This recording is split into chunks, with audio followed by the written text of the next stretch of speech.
Hey, what's going on, Game Weepers? This is Coach Cheese. In today's video, we're going to talk about the 15 most broken champions for patch 12.15, which will be hitting the Rift at the start of next week. So to know who the most broken champs are going to be and the champions most likely to print LP, make sure you stick around for the whole video. And as always, if you want to master any of the champions, guys, in this video, you know what to do. The GameLeap.com website, linked in the description and comment section, are challenger players and coaches from around the world are uploading daily content that will 100% help you become the best player you can be on the Rift. Champion courses, champion guides, high elo VOD analyses. We have it all. So make sure you check out those links, get that exclusive access by signing up, and let's get into the countdown. Now again, we're not really going to do an actual countdown here from 15 to 1. I'm just going to name 15 champions, and maybe you guys in the comment section can figure out who the most broken is going to be. So let's start by talking about one top laner who at the moment is one of the strongest champions on the Rift and will continue to be in 12.15, this being AAtrox. And AAtrox, one of the reasons he's so strong is because of how well he works with Eclipse. So not only do you get the armor penetration from the mythic passive, the Omni Vamp is very useful if you get a lead in the early game, the serrated Dirk, the lethality, it really comes in handy, and you can actually just full combo someone if you land your W, and because you'll be going plated steel caps or mercury treads, you're still very hard to kill. Even though Aatrox did get nerfed last patch, this really hasn't affected him at all. And you might also be interested in, if you are an Aatrox player, Silvermere Dawn is getting a buff, so the magic resist is going up, the tenacity is going up, and the HP is going up as well. And it's also good for Aatrox because Divine Sunder is getting nerfed, so all of those Divine Sunderer champions like Jax, Camille, Fiora, Trundle, etc., all of these will be worse, so Aatrox kind of as a result gets even better. So watch out for him in 12.15. Now another champion you're going to have to watch out for in 12.15, this is Katarina, and the reason Katarina is on the countdown, well, not only because the buff she received recently, but also because the meta is honestly kind of changing. I think a lot of these assassins and bursty champions are getting buffs to the point where this durability meta is kind of just cancelled out. And if we look at the stats in 12.14 right now across the board, Katarina's win rates are very, very good. So that's why Kat is on this countdown, and she won't be affected, in a bad way anyway, by any of the nerfs in 12.15, so that's why she's here. Now another champion who's going to be unaffected by the changes in 12.15, which is a good thing, this is Kayn. Now unless you're going first strike, Kayn, which is actually getting nerfed, so if you're going Shadow Assassin, first strike, the bonus true damage is going down to 9%. So this means that the gold you get, and of course the damage, you won't be dealing as much. But the real reason Kayn is here is because of the Rast iteration. When you get Rast with Conqueror, you can't die. It's impossible to kill you, and even if Red Kayn did get nerfed last patch, so in terms of your passive, doesn't matter. You still heal an absurd amount, and also Silvermere Dawn, you might even think about getting this. Doesn't sound too interesting, but yeah, the core items of Gore Drinker, Black Cleaver, Death Stance, unkillable. And because most games are going to last long enough for you to hit that form, Kayn is still a top tier jungler and top tier champion. And that's also the same case if we go down to the bot lane here for Draven, who is probably the #1 AD carry. Now why is this? Well, that's because every other AD carry in the game who has been strong in Season 12 has been nerfed. So if we cast our minds back to early Season 12, where Caitlyn, Jinx, Aphelios, all of them have been nerfed. If we cast our minds back a few patches ago, we've got Sivir getting nerfed in this patch, Kalista nerfed as well. So really the only other AD carry maybe competing with Draven across all elos for the best AD carry, this is Samira. So both of these two marksmen, they are head and shoulders above the rest. Now why is Samira here? Well, to be honest, because of those scaling buffs Riot gave her earlier on in the season, they really helped Samira out. Because if you think about Samira, she's a very snowbally champion, but when Riot gave her more AD per level, and also more AD in her Q, I don't think people really understood how important this was for her. Because as you're getting more AD from Shield Bow Collector, and whatever items you get after that, Infinity Edge, your Qs will be healing you for more, because you'll be dealing more damage, and because of the attack damage per level you're getting, which is higher, this means that for Samira, if you get any sort of lead in the early game, it is over, because you deal so much damage nowadays in the mid to late game, so that's why she's on this countdown again. And those are actually Draven and Samira, the only two AD carries for this list. Now which other champions are going to be strong? Well, let's stay in the bot lane and talk about the supports who are going to be good in 12.15. Now two of these are kind of the same champion. We have Xerath and we have Zyra. Now Xerath of course outranges Zyra and does very well into Zyra. So if you ever see Zyra on the enemy team, pick a Xerath. You outrange her, you should never get hit by any of her spells. But the real reason these two are here are because they're great poke supports. And with Scorch in your runes, because this got buffed in 12.15, and if we think about health pots and sustain in general, that got nerfed, any champion with poke, it's going to stay on the opposition for longer, and it's going to mean more. So any other poke-based support in the bot lane, you might think of maybe Karma, you might think of maybe Vel'Koz. These champions indirectly got buffed because of the 12.14 changes, but Xerath and Zyra are going to be the cream of the crop for 12.15 as well as right now. So if you want free LP from the support role, I'd highly recommend these two champions. And another champion who is going to give you free LP for the rest of 12.14 and 12.15, well, if we head to the mid lane here and talk about Sylas, I mean, what is there to talk about? Because of those buffs, a bit like Katarina a few patches ago, to your cooldowns, to your healing, it is just too much to deal with. Even if the second win nerfs hit Sylas, they didn't really hit him enough. He's still an insane champion innately. So Riot, to be honest, would really have to nerf Sylas directly to take him off this countdown. Even in higher reloads where you might think, I'd probably struggle a bit more because people are going to punish him harder during the laning phase. He can't use health pots, he can't use second wind as well. Well, that's really not the case. Once the champion gets out of the laning phase, even if you're getting dumpstered in terms of CS, even if you're like 0-3, really doesn't matter. The champion is just still so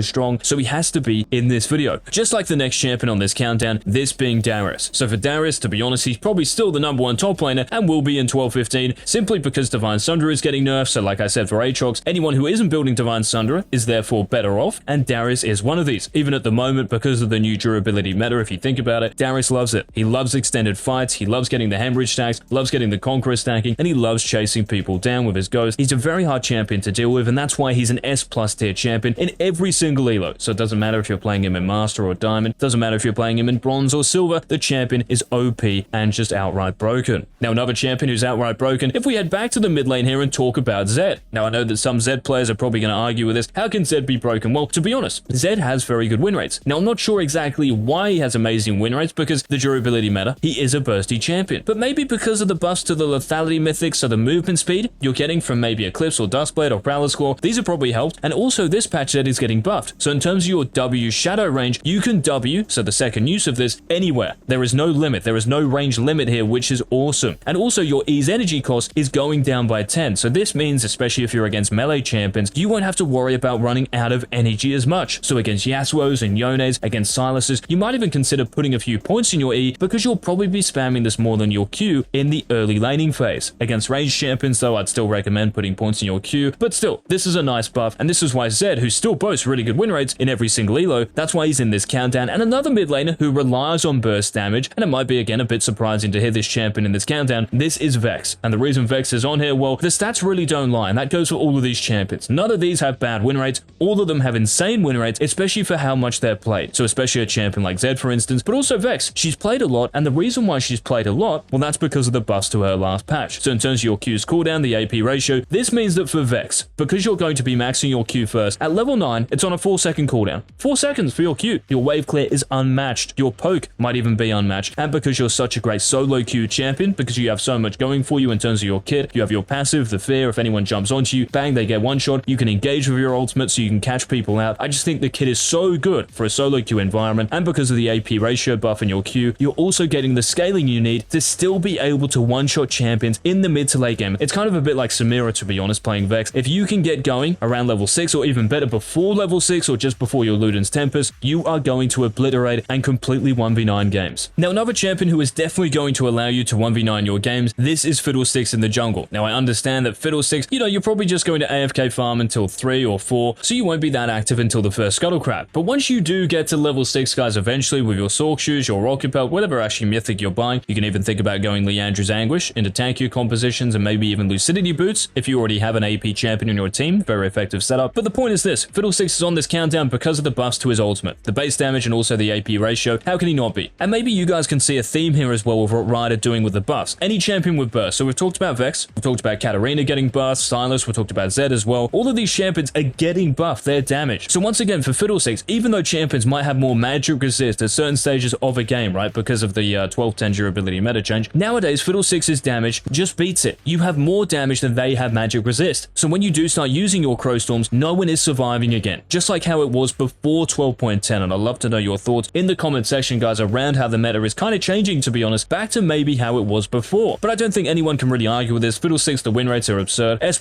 champion has to be in here. But let's say you don't want to play Fiddlesticks, well, how about 2 attack damage junglers whose attack range, because they got buffed a few patches ago, for Master Yi and Bel'Veth, we have to have them in here. Bel'Veth because of her kit, the damage reduction she has in her kit generally speaking is still so broken, and she's still banned an awful lot, which really goes to show how much people hate playing against her. Even though she kind of did get turbo nerfed a couple of patches ago, it really hasn't deterred her win rate from going down all too much. It's still well above 50%, and she's still a very strong champion in the jungle, and that's for Master Yi as well. And really Master Yi is here, even though his E is getting nerfed in 12-15, so it's going to an 18-second cooldown at every single rank, so it's not going from 18 seconds to 14 seconds. This will actually mean something in the mid to late game, but the point is this, how can Master Yi not be in here when his auto attack range gets increased, and how can he not be here when his Q, you can direct where you end up? So pretty much there's zero counterplay to this champion when he alpha strikes, and it's really frustrating to play against. Well done, Riot Games. Now the last champion on this countdown, guys, we have to consider for being the #1, this is Jax. And even if Divine Sundra is getting nerfed in 12-15, so the healing conversion percentage, it's going down from 65 to 55%, yes, you won't have as much sustain. But really, Divine Sunderer, you're getting this because you just shred people with it. A W max Jax, once you get this around maybe level 9, level 10, generally speaking, you are going to one-shot people. And because you're dealing more damage to squishy champions, you know, until champions start having like 2,000, 2,500 HP, Divine Sunderer is actually better than it was before. So yes, you won't be healing as much, but the damage is still there. I also think Jax going something like Lucidity Boots with Frozen Heart after your Divine Sunderer. I think Frozen Heart is just such a broken item. It's so efficient because it's so cheap now as well. The ability haste on Jax, the armor it gives him, it is kind of an insane combination. So he's on this video as well. So those were the 15 most broken champions, guys, for 12-15. Once again, any thoughts, questions? If you think a champion should have been in here, let us know down below in the comment section. And if you do want these videos to continue, smash that like button down below. And until our next upload, where we will talk to you about the low-key broken underrated champions for 12-15 who probably won't be picked or banned nearly as much as these champions we've just mentioned, make sure you hit that subscribe button. And until that video, this has been Coach